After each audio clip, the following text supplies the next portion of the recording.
The night Emily walked out, the house changed in a way Daniel Harper could feel in his bones. Not with noise or anger, but with a silence that pressed against his chest and made every breath feel heavier than the last.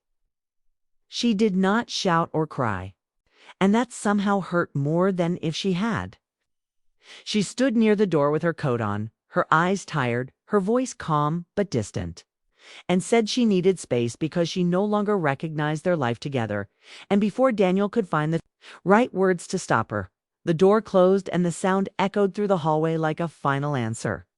Daniel stayed where he was, staring at the empty space, his mind racing faster than his body could follow.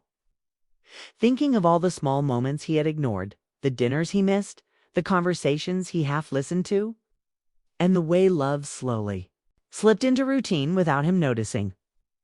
He sat on the couch long after the street outside went quiet, replaying their early years when Emily laughed easily and believed in him without question.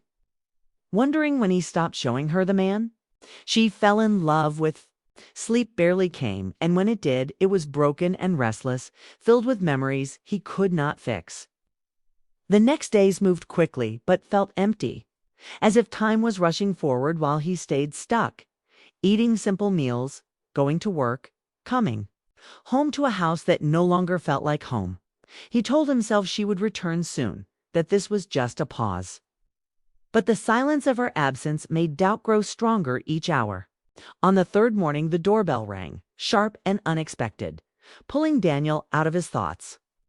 And when he opened the door, he was surprised to see Margaret Collins, Emily's mother, standing there with a small bag and a careful expression, her presence both comforting and unsettling. She did not accuse or demand answers. Instead, she spoke softly, saying she wanted to check on him because Emily had mentioned he might be struggling. And something in her calm voice made Daniel step aside without thinking. Margaret moved through the house slowly, noticing everything, without saying much, as if she could feel the weight in the rooms. And she set her bag down like someone who intended to stay long enough to make a difference. They sat in the kitchen, and while the kettle warmed, Daniel felt emotions he had been holding back begin to rise. Not because she pushed him, but because she gave him space to breathe. Margaret spoke of the long drive, of the weather, of simple things, and that normal conversation felt strange and grounding at the same time, reminding Daniel that life outside his heartbreak was still moving. When she finally asked how he was holding up, he wanted to give a short answer. But instead, his voice betrayed him, and he admitted that he felt lost and afraid, that he never imagined a life without Emily in it, and that he kept wondering where he went wrong. Margaret listened without interrupting, her eyes steady, and when she spoke, she did not defend her daughter or blame him, but said that love often breaks quietly when people stop hearing each other, and that both sides usually hurt more than they admit. Her words were not comforting in an easy way, but they felt honest, and Daniel realized he had not been truly honest with himself in a long time.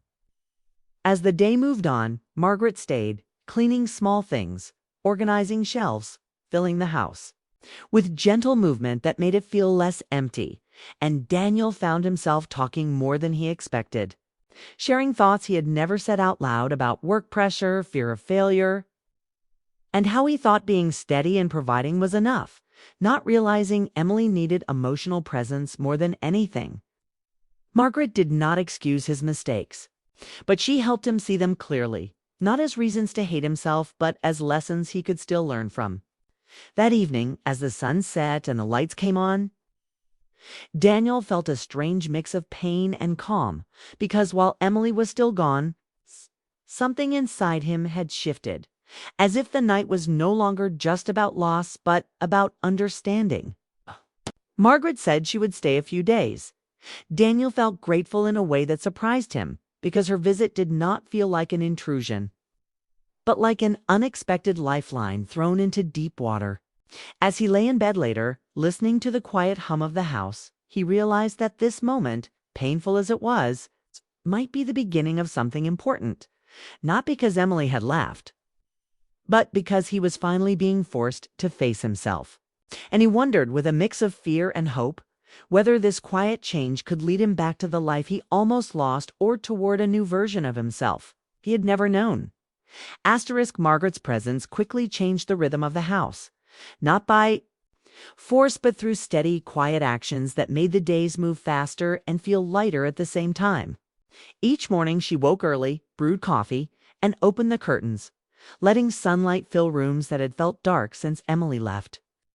And Daniel noticed how small routines began pulling him out of his heavy thoughts before he could sink in too. Then they spoke while washing dishes, while folding laundry, while walking around the block, and these conversations were simple but meaningful, touching on life, mistakes, and the way people slowly drift apart without realizing it. Margaret never pushed Daniel to talk, yet somehow he found himself opening up, explaining how work became his escape, how he believed providing stability was love, and how he missed the signs that Emily was feeling alone even when they were together. Margaret listened closely, sometimes nodding, sometimes pausing before responding. And when she spoke, her words were calm but direct, telling him that love needs attention, not just intention, and that many marriages fail not from lack of care, but from lack of understanding.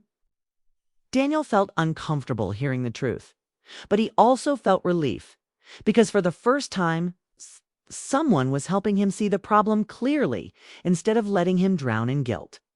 As the days passed, Margaret shared parts of her own life, speaking about her younger years, the mistakes she made, and the moments when she almost walked away from her own marriage. Not because she stopped loving, but because she felt unseen. And those stories hit Daniel deeply, making him realize how close he came to losing everything without truly understanding why. One afternoon, while sitting in the living room as rain tapped against the windows, Margaret spoke gently about Emily's childhood, about how sensitive she was, how deeply she felt things, and how silence hurt her more than anger. And Daniel felt a sharp ache knowing he had often chosen quiet over conversation.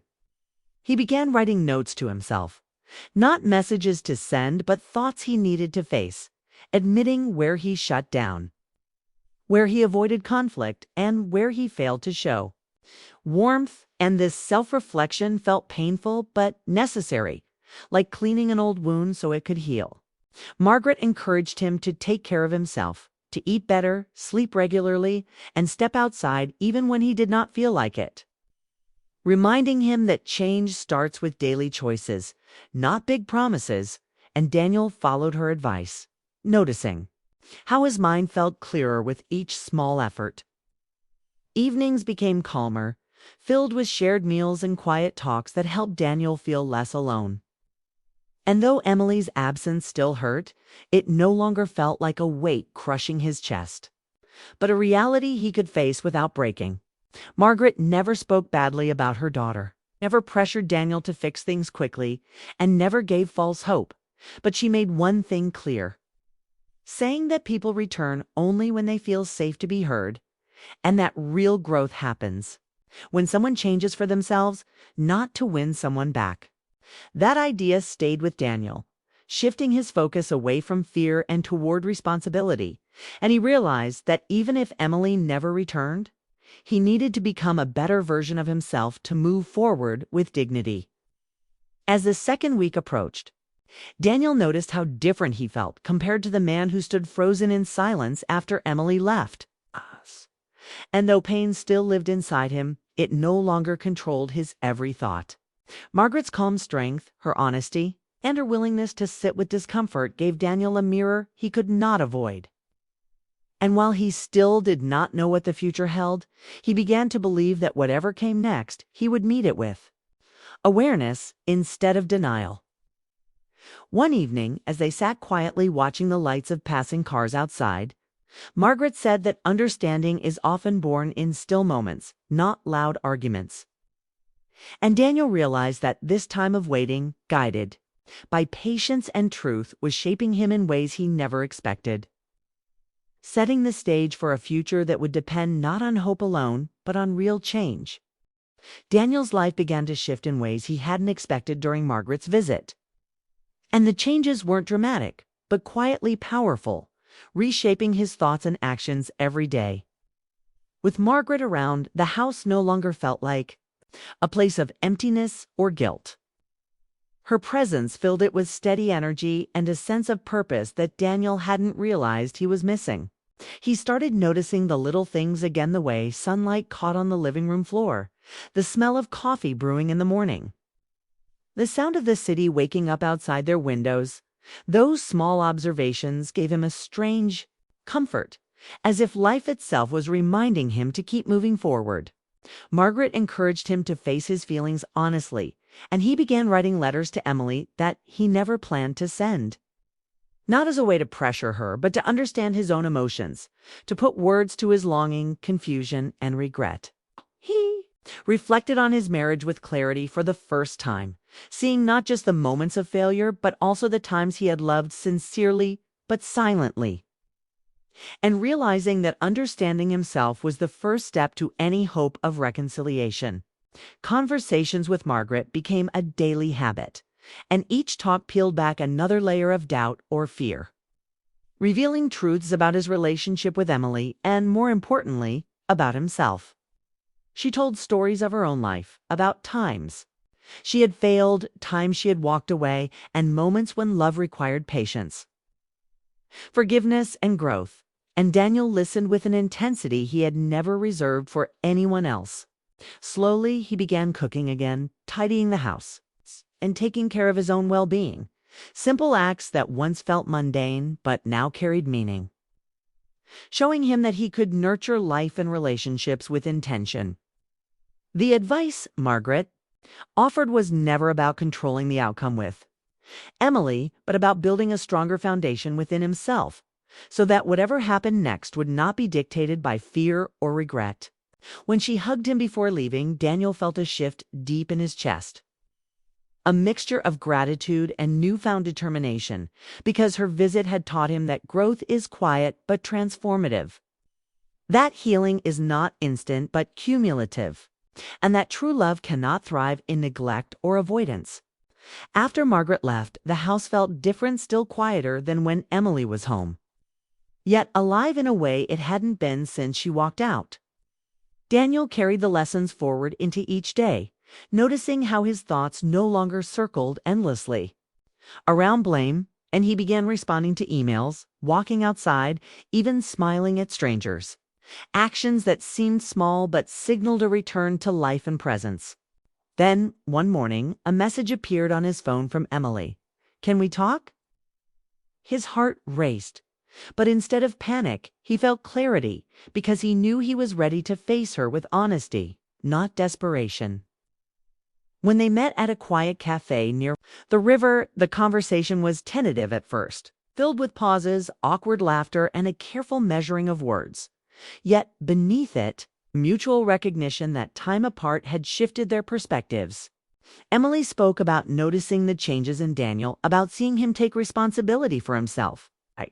And Daniel admitted that he had learned to understand his mistakes and emotions in ways he hadn't before. A dialogue that had been impossible in the chaos of routine and avoidance.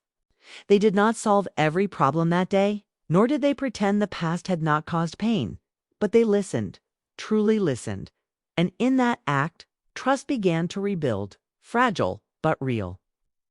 Walking out of the cafe later, Daniel realized that this moment was not about immediate resolution, but about a new beginning. One shaped by awareness, effort, and mutual reflection, a slow but steady path toward connection. The weeks that followed were filled with small gestures, phone calls, shared meals, and conversations that focused on understanding rather than arguing. Each interaction reinforcing the changes Daniel had made within himself. Margaret's influence lingered in these moments, not through presence, but through the wisdom she imparted, reminding him that growth, patience, and listening were the tools to rebuild not just a marriage, but a deeper bond of respect and love. Daniel felt the tension in his chest ease with each passing day, replaced by a cautious hope, because he understood now that reconciliation was not a reward for guilt or sacrifice, but a product of genuine change and empathy. The lessons of Margaret's visit were clear. Love requires more than feeling it, requires awareness, effort, and the courage to face oneself fully. By the time Emily returned home to continue conversations, the house felt alive with possibility. No longer a place haunted by absence, but a space ready for honest connection.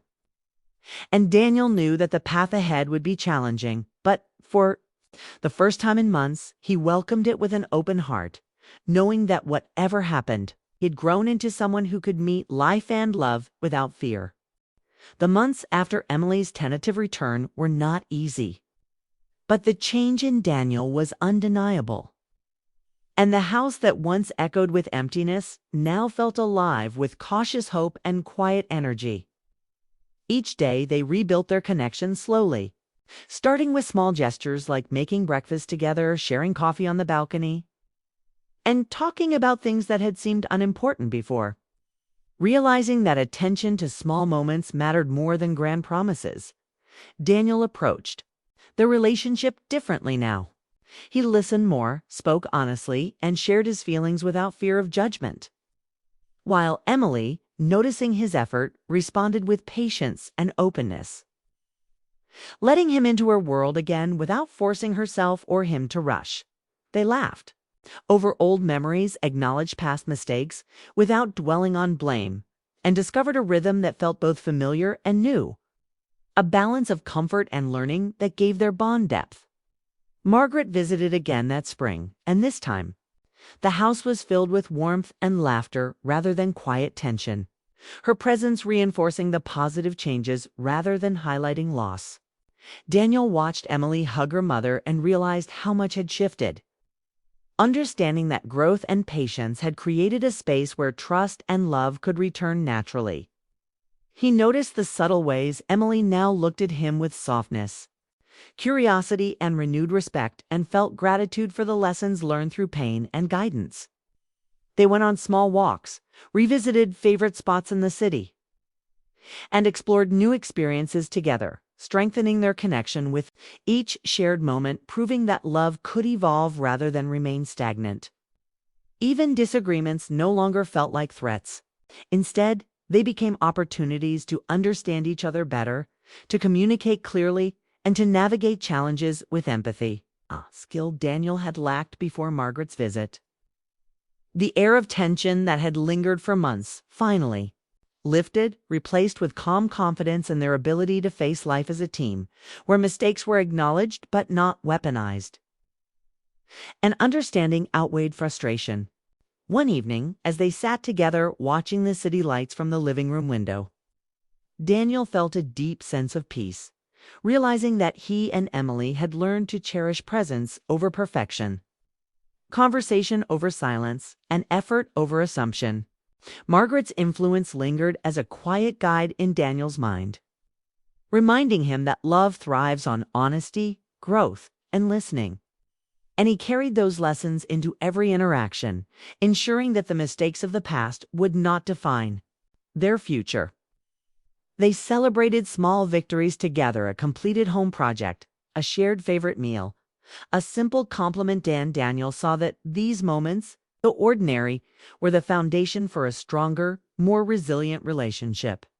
Emily began trusting him in ways she had withdrawn before, sharing her thoughts and dreams without hesitation, and Daniel, in turn, responded with encouragement, support, and attentiveness, creating a cycle of mutual respect and affection. Weeks turned into months. Daniel felt gratitude not just for Emily's presence, but for the journey itself, recognizing that heartbreak had been a teacher, guiding him toward empathy, patience, and emotional maturity. They planned weekends away, revisited places where they had happy memories, and made new ones together, savoring experiences they had previously taken for granted. Understanding that rebuilding love required both reflection and forward movement, Daniel noticed that his own confidence grew alongside their reconnection. He felt capable of being present, accountable, and attentive, qualities that Emily appreciated deeply, reinforcing their bond and giving both of them hope for the future. Margaret, witnessing the transformation, smiled quietly, knowing that her role had been to guide and observe rather than direct, and Daniel realized the value of having someone who could challenge him gently, encouraging him to grow without pressure or judgment. The relationship now was not the same as before. It was stronger, tempered by hardship, reflection, and learning. And Daniel understood that true intimacy comes not from perfection, but from willingness to evolve together. One afternoon, as they organized the living room and shared stories from their work and friends, Daniel looked at Emily and felt a surge of warmth and appreciation, realizing that their love had become a conscious effort rather than an automatic expectation. And that effort made it more meaningful than ever. Even quiet moments reading side by side, sharing music, sipping tea carried depth. Because both of them understood the fragility of happiness and the importance of nurturing it. Daniel reflected on the journey that had begun with Emily's departure, realizing that being left alone had forced him to face himself honestly, to grow emotionally, and to appreciate love as an active practice rather than a given. He no longer feared conflict or silence because he knew that the strength of their connection rested on honesty, respect, and consistent care. Lessons he had learned through Margaret's gentle guidance and his own willingness to change. Evening fell, with Emily laughing softly at a small joke. Daniel felt a sense of fulfillment he had not known in months. A recognition that love can return in a new, deeper form if nurtured with patience and understanding. The house, once heavy with absence and sorrow, now hummed with warmth, laughter, and the quiet rhythm of two people learning to love intentionally.